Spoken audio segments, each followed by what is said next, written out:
అందరికీ నమస్కారం అండి. ఈరోజు ఒక ప్రధానమైన అంశాన్ని మీ ముందుకు తీసుకురావాలన్న ఉద్దేశంతో ఈ సమావేశాన్ని ఏర్పాటు చేయడం జరిగింది. నిన్నటి రోజున మనకి ఒక 2-3 రోజుల నుంచి సైక్లోన్ ప్రభావిత ప్రాంతాల నుంచి ఇబ్బందికరంగా ఉన్న వాళ్ళందరికీ, రీహాబిలిటేషన్ సెంటర్స్లో ఉన్న వాళ్ళందరికీ కూడా రాష్ట్ర ప్రభుత్వ దిశానిర్దేశం మేరకు అత్యవసర సరుకులన్నీ కూడా పంపిణీ చేయడం జరిగింది. ఈ నేపథ్యంలో గుంటూరు పశ్చిమలో కూడా ఒక కేంద్రాన్ని ఏర్పాటు చేసి అక్కడ మా ద్వారా పంపిణీ కార్యక్రమాలు చేపట్టారు. అదేవిధంగా ఇతర నియోజకవర్గాల్లో కూడా ఈ యొక్క కార్యక్రమాన్ని చేపట్టడం జరిగింది. అయితే ఈ కార్యక్రమాల్లో ప్రధానంగా మేము గమనించింది ఏంటంటే, ఇది ఈస్ట్లో జరిగిన ప్రజా పంపిణీ నిన్న, ఇదేమో వెస్ట్లో జరిగిన ప్రజా పంపిణీ. ఇక్కడ నేను మీ ముందుకు తీసుకొస్తున్న అంశం ఏంటంటే, అధికారులు ఎందుకు విభజించు పాలించు అనే కార్యక్రమాన్ని చేపడుతున్నారు అన్నది ఈరోజు నా ప్రశ్న. ఈరోజు నియోజకవర్గంలో 2 విడివిడిగా కార్యక్రమాలు చేపట్టాల్సిన అవసరం ఏముంది? ఒక పక్కన మేయర్ గారు, కమిషనర్ గారు వెళ్ళారు, ప్రజా పంపిణీలో వాళ్ళు భాగస్వాములు అయ్యారు. ఇటు ప్రజాప్రతినిధిగా మాకే ఒక్క ఇన్ఫర్మేషన్ లేదు. అదేవిధంగా మాకు ఒక డైరెక్షన్ ఇచ్చారు, ఒక కేంద్రం దగ్గర ఈ ప్రజా పంపిణీ చేయాలి అని అడిగారు. మేము అక్కడికి వెళ్ళాము. అక్కడ నేనున్నాను కానీ కమిషనర్ గారు కానీ మేయర్ గారు కానీ రాలేదు. బ్యానర్లు తీసుకుంటే వెనకాల బ్యానర్లు కట్టారు. ఈరోజు ప్రజాప్రతినిధులు బ్యానర్లో ఉన్న ప్రోటోకాల్నే చూసుకోవాలా, లేకపోతే వస్తున్న అధికారులను చూసుకోవాలా, లేదంటే దీన్ని ఏ విధంగా డిజైన్ చేస్తున్నారు అన్నది ప్లాను మేమే చూసుకోవాలా అన్నది ఇక్కడ ఒక పెద్ద క్వశ్చన్ అయిపోతుంది. మరి ఆ రోజు మేమున్న నిన్నటి రోజున ఉన్న హడావిడిలో అక్కడ ఎలా ఏర్పాట్లు జరిగాయి, ఏం ఏర్పాట్లు జరిగాయి, ఎవరికి ఇన్ఫర్మేషన్ అందింది, ఎవరికి ఇన్ఫర్మేషన్ తెలీదు అన్న సంగతి ప్రజాప్రతినిధులుగా మాకు ఐడియా ఉండదు. కానీ కార్యక్రమం అయిపోయిన తర్వాత మాత్రం సామాజిక మాధ్యమాల్లో అనేక రకాలైన పోస్టులు, అనేక రకాలైన ఫోటోలు మనకి తిరుగుతూ ఉన్నాయి. వాటిలో భాగంగానే ఈరోజు ఇవి నేను చూసినప్పుడు చాలా చాలా ఇబ్బందిగా, చాలా బాధగా అనిపించింది నాకు. ఇలా 2 సార్లు విడివిడిగా ఏర్పాటు చేయడానికి కారణం ఏంటి? అదేవిధంగా బ్యానర్లో మేయర్ గారు పంపిణీ చేస్తున్న బ్యానర్లో ఎంపీ గారు కానీ, స్థానిక ఎమ్మెల్యే గారు కానీ లేరు. అదేవిధంగా నేను పంపిణీ చేస్తున్న బ్యానర్లో మోడీ గారు కానీ, నగర మేయర్ గారు కానీ, లేదంటే అక్కడ ఉన్న లోకల్ లీడర్లు కానీ ఎక్కడ కూడా మనకి ఆ ఫోటోలు కనిపించట్లేదు.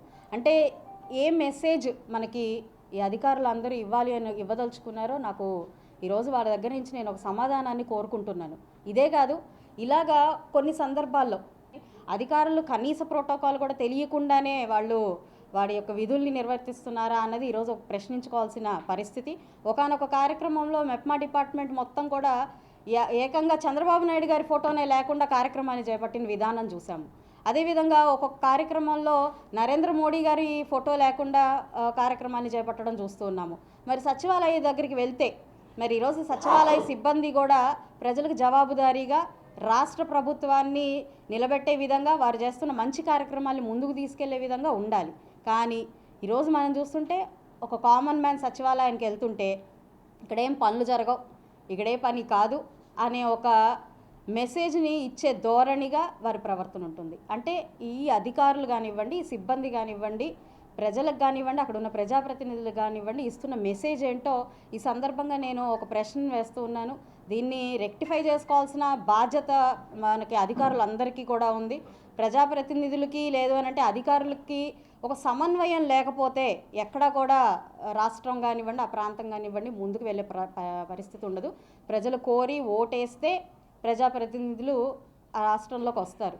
అదేవిధంగా చాలా బాగా చదువుకుని మరి ప్రజలు కట్టే ట్యాక్సులతో జీతాలు పొందేవాళ్ళు మనకి వీళ్ళందరూ ఉంటారు, ఆఫీసర్లు అందరూ ఉంటారు. వీరిద్దరి సమన్వయ వర్క్తోనే అక్కడున్న అభివృద్ధి కానివ్వండి, మరొకటి కానివ్వండి జరుగుతున్న క్రమంలో ఇలాంటి విభజించు పాలించు లాంటి పరిస్థితులు ఎందుకు నెలకొంటున్నాయి? ఇది అమాయకత్వమా, అవివేకత్వమా, అహంకారమా అన్నది ఈరోజు నా ప్రశ్న.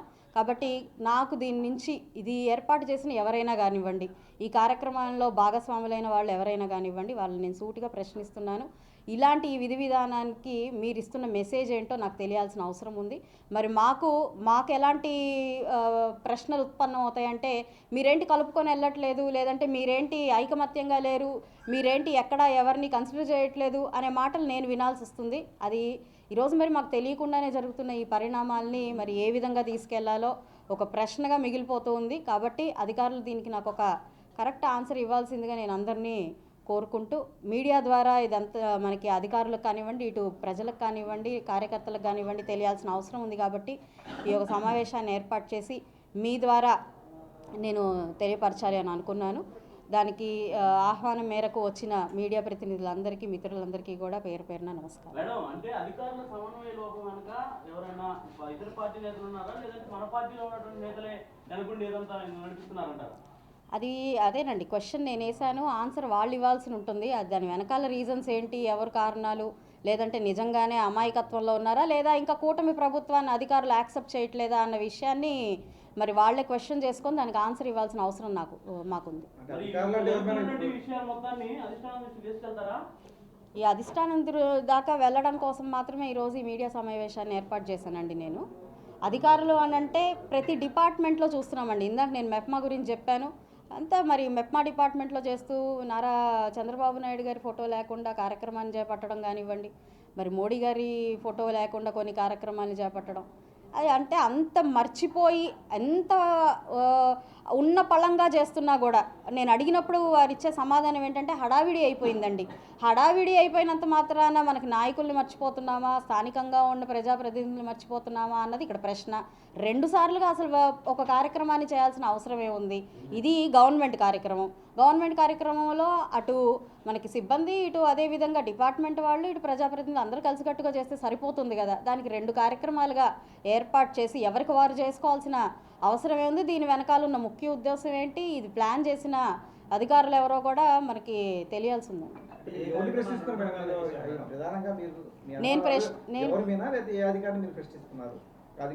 ఈరోజు ఈ ప్రోగ్రామ్ని నిన్నటి రోజున జరిగిన ఈ ప్రోగ్రామ్ని డిజైన్ చేసిన వాళ్ళు ఎవరు, దీన్ని 2 విధాలుగా ఎందుకు డిజైన్ చేశారు, నన్ను ఒకవైపు ఒక డైరెక్షన్లో, అదేవిధంగా అధికారులు మేయర్ గారు ఒక డైరెక్షన్లో ఎందుకు డిజైన్ చేసి వాళ్ళు మా ఇద్దరిని ఇలాగ వేరుబంధం చేసి ఈ యొక్క కార్యక్రమాన్ని నడిపించాల్సిన అవసరమే ఉంది. అదేవిధంగా అక్కడ ఏర్పాటు చేసిన ఫ్లెక్సీలు ఎవరు ఏర్పాటు చేశారు, మా దగ్గర ఏర్పాటు చేసిన ఫ్లెక్సీలు ఎవరు ఏర్పాటు చేశారు, ఆ ఫ్లెక్సీలో ప్రోటోకాల్ ఎందుకు పాటించలేదు, ఇక్కడ ఫ్లెక్సీలో ప్రోటోకాల్ ఎందుకు పాటించలేదు అన్నది నా ప్రశ్న. దానికి కారణమైన వాళ్ళందరికీ ఈ ప్రశ్న. ప్రతిసారి మీరు నియోజకవర్గంలో సమస్యలు వెలుగుతున్నారు, ఒక సమస్య కూడా పరిష్కారం అవ్వట్లేదని మీరు ప్రతిసారి కౌన్సిల్లో చెప్తున్నారు. దాని మీద ఏమైనా అధిష్టానం దృష్టికి తీసుకెళ్తారని? 100% అండి. ఈరోజు కౌన్సిల్ సమావేశాలు కావచ్చు, లేదంటే మీడియా ద్వారా వెళ్తున్న సమాచారం కావచ్చు, ప్రతి ఒక్కటి కూడా పైన గమనిస్తూనే ఉన్నారు. ఏదైనా ప్రజల కోసమే ఇటు అధికారులున్నా, ప్రజాప్రతినిధులున్నా ఈ సమన్వయంతో ముందుకు వెళ్తే పరిష్కారం అవుతాయే తప్ప ఎవరికి వాళ్ళు ఇది మా సమస్య కాదు అని వదిలేస్తే మాత్రం ఏ సమస్యకి పరిష్కారం రాదు. గుంటూరు పశ్చిమ నియోజకవర్గంలో ప్రధానంగా చాలా సమస్యలున్నాయి. వాటి మీద నుంచి ఎప్పటి నుంచో 1.5 నుంచి కూడా పోరాటం జరుగుతుంది. వాటన్నిటికి కూడా సత్వరమే పరిష్కారం రావాల్సిన అవసరం ఉంది. ఇది అధికారుల సమన్వయంతో, వారి యొక్క నిబద్ధతో మాత్రమే అయ్యే పని. కాబట్టి వారు అందరూ కూడా దీన్ని సహృదయంతో అర్థం చేసుకొని ప్రయారిటీ వైజ్, నేను లాస్ట్ టైం కూడా కౌన్సిల్లో అడిగాను, వర్క్స్ ప్రియారిటీ బేస్డ్ వెళ్ళండి, ఇక్కడ ప్రజలకి నిజంగా ఇబ్బంది పడుతున్న అంశాల మీద దృష్టి పెట్టండి, వాటిని ముందుకు తీసుకెళ్ళండి, ఒక సొల్యూషన్ ఇవ్వండి అని చెప్పి పదే వాళ్ళని కోరడం జరుగుతుంది.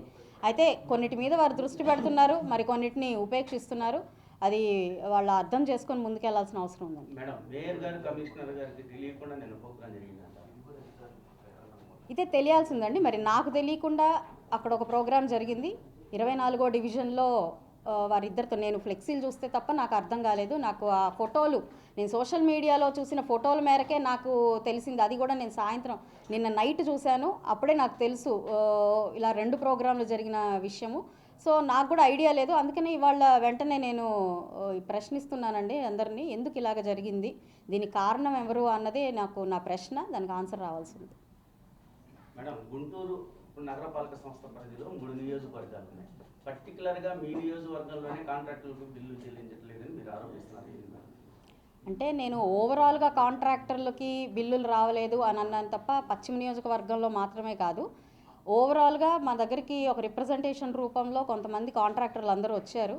వాళ్ళు వచ్చి అనేక సమస్యలు మా ముందుకు తీసుకొచ్చారు. మేము కూడా మరి డివిజన్లోకి వెళ్తున్నప్పుడు ఈరోజు ఒక్క దర్గా బ్యాక్ సైడ్ ఉన్న రోడ్డు మనం తీసుకుందాం, అది ఎంత ఒక 200 మీటర్లు కూడా ఉండని రోడ్డు, అది ఎందుకు వేయలేదు అని ప్రశ్నించినప్పుడు కాంట్రాక్టర్లు అధికారుల మీద, అధికారులు కాంట్రాక్టర్ల మీద ఒకళ్ళు చెప్పుకునే పరిస్థితి కనపడుతుంది. సో ఈ సమన్వయ లోపాన్ని నేను ఎప్పుడు ప్రశ్నిస్తున్నాను, ప్రజల కోసం ప్రశ్నిస్తున్నాను. దానికి ఆన్సర్లు రావాలి, అధికారులు దీన్ని అర్థం చేసుకోవాల్సిందిగా కోరుకుంటున్నాను.